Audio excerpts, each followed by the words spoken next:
Stakeholders say King's House commitment to seek changes to a controversial badge worn by the Governor General should just be the beginning of a process of reform in Jamaica. The issue was discussed on TVJ's All Angles Wednesday night. Giovanni Dennis has that story. This badge, representing the Order of St. Michael and St. George, depicts a white man, supposedly the Archangel St. Michael, standing on the neck of a black man, supposedly the devil.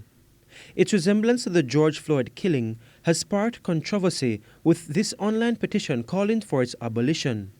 A statement from King's House on Wednesday says the Governor General acknowledges the concerns being expressed and that the necessary requests will be made for a revision of the image. But speaking Wednesday on All Angles, Chair of the Center for Reparations Research, Professor Vereen Shepherd, says the statement is just a first step. My reaction to this statement was like, oh, okay, blah, really.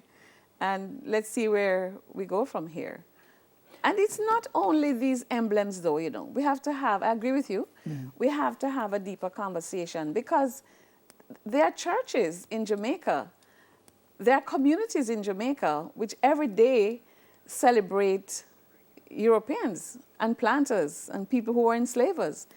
Human rights advocate Glenroy Murray says Jamaica's attitude to language is also a relic of colonial times. Even though sometimes courtrooms have patois spoken or Jamaican language spoken in them, that's not the standard and that's not mandated. So it's things like that that have governed how we relate. And the relationship between government and people is still very colonial. Very little has changed in that regard. Attorney General Marlene Malahoo Fort and opposition spokesperson on justice Donna Scott Motley agree it's time for the Queen to be removed as Jamaica's head of state. This, they said, needs to happen early in the next electoral term. Let me speak for myself. I do have some discomfort in 2020 having Her Majesty the Queen of England as the Queen of Jamaica. It doesn't sit and you very yourself comfortably. Are Queen's Counsel. I am. But you see, we're a reflection of the system that we're a part of.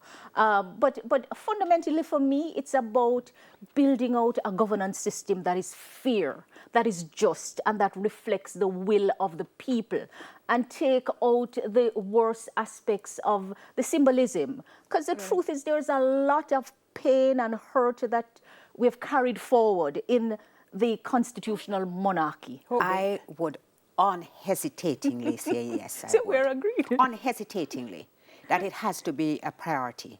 And this is what the Attorney General says. And this is the removal of the Queen. The removal of the Queen to start. Because I think that it will give people a different sense of who they are, a different sense of being. Giovanni Dennis, TVJ News.